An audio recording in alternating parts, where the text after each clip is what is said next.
নমস্কার বন্ধুরা, আপনাদের আবার আমার চ্যানেল কমেন্টেটরে স্বাগতম। আজ আমি আপনাদের এমন একটা জায়গায় নিয়ে যাব যেখানে বাঙালি নিজের নস্টালজিয়াকে ফিরে পেতে পারে, যেখানে এমন একটা জায়গায় নিয়ে যাব যেখানে বাঙালি আবার পুরনো দিনের সময়কে ধরে রাখতে পারে।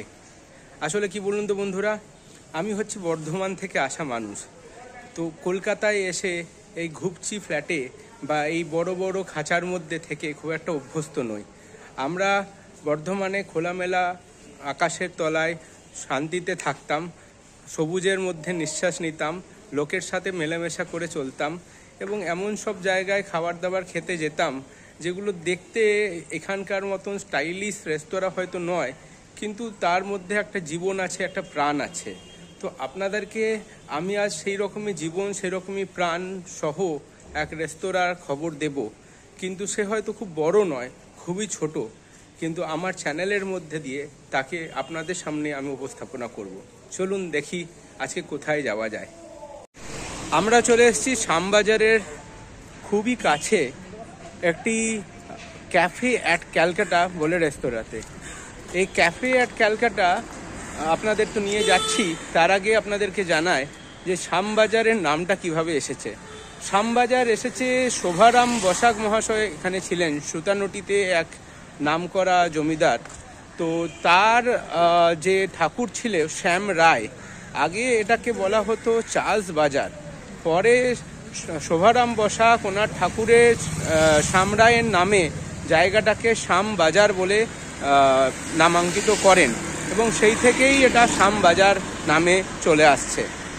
আর এই যে ক্যাফে অ্যাট ক্যালকাটা, এর খুবই কাছে আছে পুরনো ঐতিহ্যের মোহনবাগান। সে মোহনবাগান তৈরিরও আরেক কাহানি আছে, সেও আমি আপনাদের কোনো এক সময় বলবো।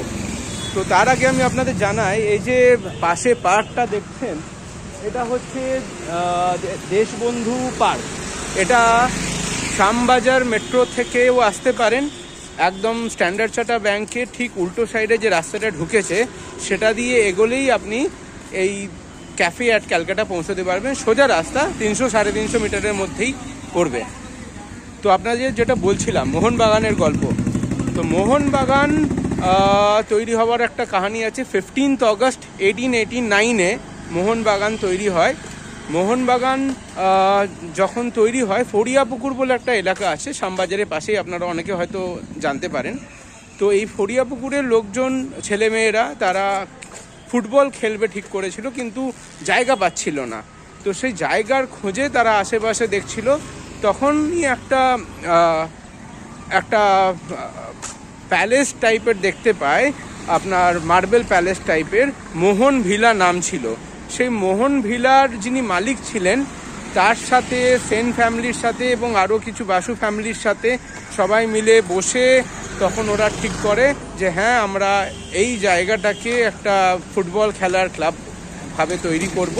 এবং সেই থেকেই ওই মোহন কথাটার রেখেই মোহনবাগান কথাটা আসে। এবং তারপরেও এই মোহনবাগান নিয়ে আমি একদিন হয় একটা আলাদা স্টোরি তৈরি করব। তো চলুন, আমরা ক্যাফে অ্যাট ক্যালকাটার খুব কাছাকাছি চলে এসেছি। আগে যাই, দেখি সেটা কীরকম এবং সেখানে কি কি পাওয়া যায়। চলুন এবার ভেতরে ঢুকবো। চলুন তাহলে ভেতরে যাই এবারে। এই যে দেখতে পাচ্ছেন লেখাটা ক্যাফে অ্যাট ক্যালকাটা, তো এরই ভেতরে আজ আমরা যাব। তো দেখি ক্যাফে অ্যাট ক্যালকাটা কীরকম দেখতে। এই যে যখনই এন্ট্রি নিচ্ছেন, দেখুন সেই পুরনো সময়ের জানলাগুলো আমরা দেখতে পাচ্ছি। এই যে গুলগুলি দেওয়া জানলা, সব এগুলো আমরা দেখতে পাচ্ছি। এটা হচ্ছে ক্যাফে অ্যাট ক্যালকাটার গলি। এই যে ক্যাফে অ্যাট ক্যালকাটা লেখা আছে। চলুন আমরা ওপরে যাই, দেখি কেমন দেখতে।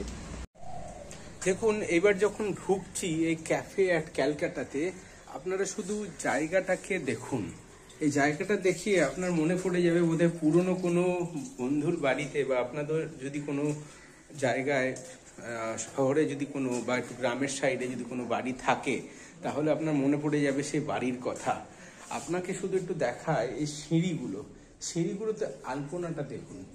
এখনো আপনার কি মনে পড়ছে লক্ষ্মী পুজোর সময় হয়তো আমরা এরকম বাড়ির মধ্যে আলপনা দিয়ে থাকতে পারি। দেখুন সিঁড়ির মধ্যে এরকম নানা রকম ফটোগ্রাফ দেওয়া আছে। অ্যাম্বিয়েন্সটাকে দেখুন, যখন উপরে উঠছি তখন দেখুন একটি ঝাড়বাতি আমাদেরকে ওয়েলকাম করছে। এই হচ্ছে ক্যাফে অফ ক্যালকাটার এন্ট্রান্স।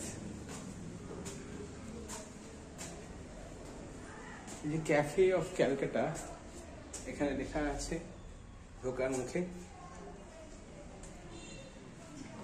খুবই সুন্দর সাজানো ছোট্ট একটা ক্যাফে। এই ক্যাফের মধ্যে যখনই আমি যাচ্ছি সবার থেকে ইন্টারেস্টিং যেটা আমার নজরে এসছে যে এই একটা বসার ঘরের মতন আছে, যেখানে আপনি মেঝেতে বসে কিন্তু খাবার খেতে পারবেন, আপনারা এনজয় করতে পারবেন, মেঝেতে বসতে পারবেন এবং খাবার খেতে পারবেন, ঠিক যেন পুরনো বৈঠকখানার ঘর। এই যে বসার যে জায়গাটা, এটা কিন্তু কলকাতায় খুব একটা জায়গায় পাওয়া যাবে না। এটা একেবারে ইউনিক জিনিস যেটা আপনি বলতে পারেন। এখানে দেখুন আমাদের পুরনো সময়ের কলকাতাকে প্রায় পুরোপুরি রূপে আমরা দেখতে পাচ্ছি। চলুন বাকি ক্যাফেটাকেও আমরা একটু ঘুরিয়ে দেখাই। এই সামনেও এদের একটা বসে থাকার সুন্দর জায়গা আছে। আমার ওয়াইফ এসে বসে গেছে সুন্দর করে। আর এখানে একখানা দেখুন বড় সেই জমিদার আমলের পাখা, যেগুলো হয়তো দেখেছেন আমাদের নানা রকম বাংলা সিনেমাতে পুরনো জমিদারদেরকে হাওয়া করা হতো। চলুন এবার ভেতরে যাওয়া যাক। যে ভেতরে আসছি আমরা, ভেতরে দেখুন এটা হচ্ছে ক্যাফে। ক্যাফের মধ্যে আপনি অনেক কিছু পুরনো আমলের জিনিস দেখতে পাবেন। আপনাদেরকে দেখায়, এখানে আমাদের সেই পুরনো গান শোনার মেশিন, সেই পুরনো টাইপরাইটার। ফোনটা তো দেখেই আমার মনে হচ্ছে এখনই নিয়ে চলে যায়, গিয়ে বাড়িতে আমি লাগিয়ে রাখি। এছাড়াও আমার কাছে আরো অনেক কিছু আছে দেখাবার মতন, গল্পের বই থেকে শুরু করে পুরনো এই যে পুরনো কাঠের বাক্স, তো খুবই সুন্দর জিনিসগুলো। তো আপনাকে এখানে দেখা একটা ঘড়ি আছে। এই ঘড়ির সাইজটা কিন্তু খুব একটা ছোট নয়, টাইম ঠিকঠাকই দিচ্ছে। এখানেও ঘড়িতে 4:30 বাজছে, কিন্তু ঘড়িটা খুবই পুরনো। এই হচ্ছে ক্যাফে অফ ক্যালকাটা। ওপরটা দেখুন কড়িবর্গা, এখনো কড়িবর্গা দেখতে পাবেন। আর সুন্দর একখানা মাঝখান থেকে সেন্টার অফ অ্যাট্রাকশন সুন্দরভাবে ঝুলছে। চলুন বাইরেটা নিয়ে যায়। একটা বারান্দার মতন আছে ক্যাফে অফ ক্যালকাটাতে। এই বারান্দাটা দেখুন, এই বারান্দা থেকে সোজা নিচে দেখতে পাওয়া যাচ্ছে ট্রাফিক, সেই পুরনো আমলের বারান্দা। সময় কিন্তু ভালোই কাটতে পারে এখান থেকে আপনার লোকজন দেখা আসি যাতায়াত দেখতে দেখতে। তো এখানে হঠাৎ করে আলাপ এক ভিনদেশি পর্যটকের সাথে। উনিও এখানে বেশ আনন্দ করে খাবার খাচ্ছেন আর তার সাথে বই পড়ছেন। এই হচ্ছে ক্যাফে অ্যাট ক্যালকাটা। তো ক্যাফে অফ ক্যালকাটার ওনার যিনি Namita madam, cafe at Calcutta. তো নমিতা ম্যাডাম আমার সাথে আছেন। নমিতা ম্যাডাম সাথে আছেন। তো ম্যাডাম, আপনার কাছে আমাদের প্রশ্ন, আমার লোকেদের জন্য যদি একটু ভিউয়ারদের জন্য একটু যদি বলেন, এটা কি আপনাদের নিজেদের বাড়ি, মানে এটা কি? হ্যাঁ, আচ্ছা, মানে আমাদের নিজস্ব আত্মীয়তার মধ্যেই আর কি সবটা। আমরা নিচের ফ্লোরটা এখন অব্দি লোকজন থাকে, উপরের ফ্লোরেও থাকে। এই মাঝের ফ্লোরটা আমরা ইউজ করছি। তো এই হঠাৎ করে এরকম মাঝখানে একটা ক্যাফে এরকম করে সুন্দর করে সাজানো পুরনো কলকাতা স্টাইলে, এই আইডিয়াটা কি করে এলো? আমরা চাইছি এভাবে কলকাতার যে পুরনো বাড়িগুলো আছে সেগুলো প্রিজার্ভ করা হোক, যাতে পুরনো কলকাতার বাড়িগুলো না হারিয়ে যায়। সবই তো আজকাল সবই ফ্ল্যাট হয়ে যাচ্ছে, চলে যাচ্ছে। এই জিনিসটা, ঐতিহ্যটা ধরে রাখাটাও একটা চেষ্টা বলতে পারেন। আর ক্যাফে, এই ধরনের ক্যাফেতে আমরা মূলত উত্তর কলকাতায় প্রথমবার এই কনসেপ্টে কাজটা করেছি। আর ইচ্ছা আছে আরো হয়তো, মানে যত দিন বাড়বে আমরা হয়তো আরো বেটার কাজ করতে পারবো। তো আপনার এখানে খাবার কিরকম কি পাওয়া যায়? আমাদের এখানে আপনি মেইনলি ক্যাফেতে যে ধরনের খাবার আপনি চান, যেমন স্যান্ডউইচ থেকে শুরু করে স্মল বাইটস, যেগুলো আপনার পকেট ফ্রেন্ডলি হবে, কিছু ড্রাই আইটেমস, চিকেনের ভেজ নন ভেজ বোথ। তার সাথে আপনি বেভারেজে আপনার বিভিন্ন কিছু পেয়ে যাবেন, যেমন লাইম সোডা বা এই ধরনের বেভারেজ আইটেমস। উইংস পেয়ে যাবেন আমাদের এখানে, উইংস আর স্পেশালি ভেটকির ফিশ ফ্রাইটা আমরা এখানে যেমন পিওর ভেটকিটাই রাখি, সেটা আমরা রাখি। আর কটা থেকে কটা খোলা থাকে? আমাদের টাইমিং হচ্ছে এখন দুপুর 12টা থেকে 9:30। আচ্ছা, তো আপনার কি আমাদের ভিউয়ারদের কোনো মেসেজ দেওয়ার আছে? তাহলে বলতে পারেন। হ্যাঁ, মেসেজ, আপনারা আসুন আর আমরা বেস্ট পসিবল যেটা হবে আমরা সার্ভিস দেওয়ার চেষ্টা করব। আর আমাদের ফোন নাম্বার আছে, ঠিকানাও, গুগল লোকেশনে সবই ডিটেলস পেয়ে যাবেন।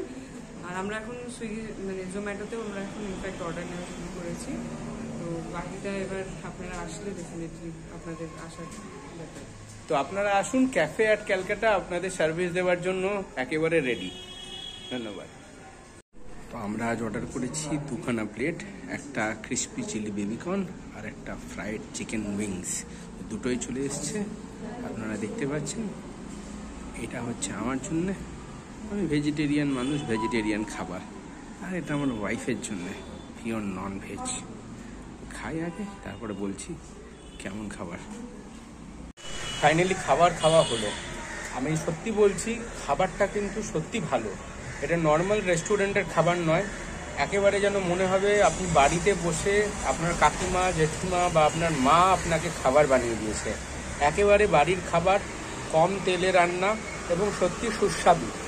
এত কম টাকায়, 10 টাকাতেও যদি কোথাও খাবার পাওয়া যায়। আপনার কোল্ড কফির দাম 65 টাকা। আপনি ভাবুন, আমার ওয়াইফ চিকেন উইংস খেলো বেশ বড় বড় প্লেটে, ইটস 185 অনলি। হ্যাঁ, আমি খেলাম ক্রিস্পি চিলি বেবিকর্ন 110 টাকা। আর সব থেকে বড় কথা, আমার হাতে এখন এই যে বিলটা আছে, এই বিলের মধ্যে কিন্তু কোনো জিএসটি চার্জ নেই। দুটো আমরা খাবার খেয়েছি, 295 হয়েছে আর 295 নেওয়া হয়েছে। তো এর থেকে অ্যাফোর্ডেবল, এত সুন্দর অ্যাম্বিয়েন্স কলকাতার মাঝে, শ্যামবাজারের পাশে আর কোথায় পাবেন? তাহলে আসুন, আপনারা ক্যাফে অ্যাট কলকাতাতে আপনাদের জন্য একটা সুন্দর সময় অপেক্ষা করছে। ধন্যবাদ। বিল দেওয়া হয়ে গেছে, কিন্তু নমিতা ম্যাডামের রিকোয়েস্টে আর একটুখানি বসা। তারপর হঠাৎ দেখি সারপ্রাইজ হিসেবে কি এলো আমাদের জন্য, এই কেকটা একেবারে গরম তৈরি বাড়ির কেক। আসবেন নাকি খেতে? তাহলে জয়েন করুন আমাদের সাথে তাড়াতাড়ি। বিশ্বাস করুন, খেতে খেতে রিভিউটা না দিলেই নয়। Thank you. একেবারে গরম গরম কেক, ব্রাউনি উইথ আইসক্রিম। এটা এত ভালো খেতে, যদি আপনি না নিজে খান তাহলে টেস্টটা সত্যি বোঝা দুষ্কর। এই পয়সায়, এই ব্যবহার, এই খাবার আর এই রকম জায়গায়, এটা কিন্তু এক্সপেক্ট করিনি আমরা। আপনারা আসুন, ক্যাফে অ্যাট ক্যালকাটা থাকলো আপনাদের অপেক্ষায়। আর আপনাদের সাথে থাকলো গরম গরম ব্রাউনি উইথ আইসক্রিম।